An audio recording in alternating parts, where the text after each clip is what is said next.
নমস্কাৰ। আজি সাম্প্ৰতিক ঘটনা প্ৰবাহৰ কেইটামান গুৰুত্বপূৰ্ণ প্ৰশ্ন উত্তৰ লৈ আহিছোঁ। ইয়াত প্ৰথম প্ৰশ্নটো হৈছে অলপতে GI টেগ লাভ কৰা ৰিচা কোনখন ৰাজ্যৰ জনজাতীয় পোচাক? ইয়াত 4টা অপশ্যন দিয়া আছে: অসম, ত্ৰিপুৰা, মেঘালয়, মণিপুৰ। এই 4টাৰ ভিতৰত শুদ্ধ উত্তৰ কোনটো হ'ব? ইয়াতে শুদ্ধ উত্তৰটো হ'ব অপশ্যন বি, ত্ৰিপুৰা। অলপতে GI টেগ লাভ কৰা ৰিচা ত্ৰিপুৰাৰ জনজাতীয় পোচাক। শেহতীয়াকৈ ভাৰতৰ কোনখন ৰাজ্যত বিধৱা পুনৰ্বিবাহ আঁচনি আৰম্ভ কৰা হৈছে? ইয়াতে 4টা অপশ্যন দিয়া আছে: উত্তৰ প্ৰদেশ, মধ্যপ্ৰদেশ, ঝাৰখণ্ড, পঞ্জাৱ। এই 4টাৰ ভিতৰত শুদ্ধ উত্তৰ কোনটো হ'ব? ইয়াতে শুদ্ধ উত্তৰটো হ'ব অপশ্যন চি, ঝাৰখণ্ড। শেহতীয়াকৈ ভাৰতৰ ঝাৰখণ্ডত বিধৱা পুনৰ্বিবাহ আঁচনি আৰম্ভ কৰা হৈছে। 2023 বৰ্ষৰ বাবে অসমীয়া ভাষাত অনুবাদকৰ সাহিত্য একাডেমী বঁটা 2023 তলৰ কোনগৰাকীয়ে লাভ কৰিছে? ইয়াতে 4টা অপশ্যন দিয়া আছে: মনোজ কুমাৰ গোস্বামী, লক্ষ্যজ্যোতি গগৈ সন্দিকৈ, জিন্তু গীতাৰ্থ, অনুৰাধা শৰ্মা পূজাৰী। এই 4গৰাকীৰ ভিতৰত শুদ্ধ উত্তৰ কোনটো হ'ব? ইয়াতে শুদ্ধ উত্তৰটো হ'ব অপশ্যন বি, লক্ষ্যজ্যোতি গগৈ সন্দিকৈ। 2023 বৰ্ষৰ বাবে অসমীয়া ভাষাত অনুবাদকৰ সাহিত্য একাডেমী বঁটা লক্ষ্যজ্যোতি গগৈ সন্দিকৈয়ে লাভ কৰিছে। অলপতে কেন্দ্ৰীয় মন্ত্ৰী জ্যোতিৰাদিত্য সিন্ধিয়াই ভাৰতৰ প্ৰথমটো সেউজ হাইড্ৰজেন প্লাণ্ট ক'ত উদ্বোধন কৰে? ইয়াতে 4টা অপশ্যন দিয়া আছে: হাৰিয়ানা, বিহাৰ, গুজৰাট, ৰাজস্থান। এই 4টাৰ ভিতৰত শুদ্ধ উত্তৰ কোনটো হ'ব? ইয়াতে শুদ্ধ উত্তৰটো হ'ব অপশ্যন এ, হাৰিয়ানা। অলপতে কেন্দ্ৰীয় মন্ত্ৰী জ্যোতিৰাদিত্য সিন্ধিয়াই ভাৰতৰ প্ৰথমটো সেউজ হাইড্ৰজেন প্লাণ্ট হাৰিয়ানাত উদ্বোধন কৰে।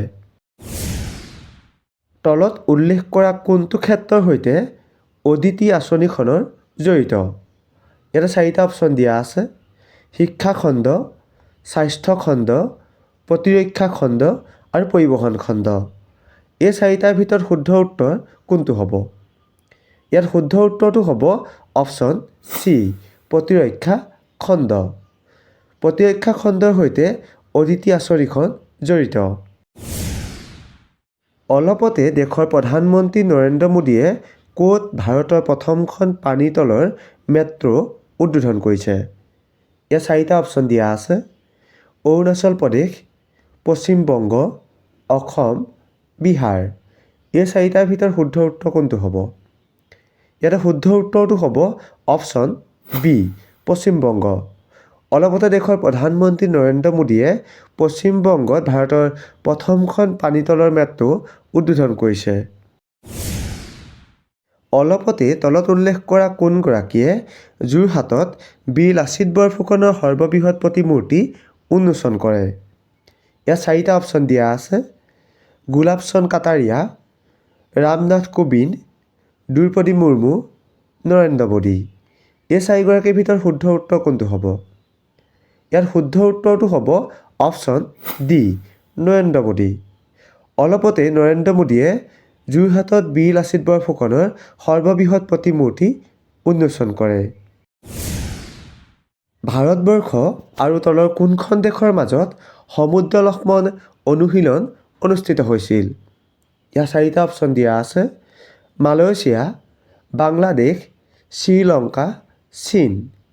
এই 4টাৰ ভিতৰত শুদ্ধ উত্তৰ কোনটো হ'ব? ইয়াত শুদ্ধ উত্তৰটো হ'ব অপশ্যন এ, মালয়েছিয়া। ভাৰতবৰ্ষ আৰু মালয়েছিয়াৰ মাজত সমুদ্ৰ লক্ষ্মণ অনুশীলন অনুষ্ঠিত হৈছিল। তলত উল্লেখ কৰা কোনগৰাকী সুন্দৰীয়ে 2024 বৰ্ষৰ বাবে মিছ ৱৰ্ল্ড খিতাপ লাভ কৰে? ইয়াতে 4টা অপশ্যন দিয়া আছে: ঐশ্বৰ্য ৰায় বচ্চন, ক্ৰিষ্টিনা প্লিস্কোভা, লীনা নুয়িং। অপশ্যন দি দিয়া আছে, উল্লেখিত এটাও নহয়।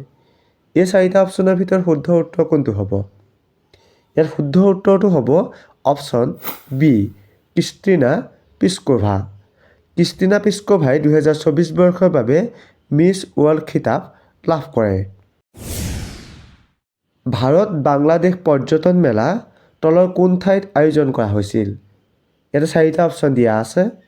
নতুন দিল্লী, মুম্বাই, ঢাকা, গুৱাহাটী। এই 4টা অপশ্যনৰ ভিতৰত শুদ্ধ উত্তৰ কোনটো হ'ব আপোনালোকে কমেণ্ট কৰি জনাব। আৰু যিসকলে ভিডিঅ'টো চাই ভাল লাগিলে আগলৈ শ্বেয়াৰ কৰি দিব। ধন্যবাদ।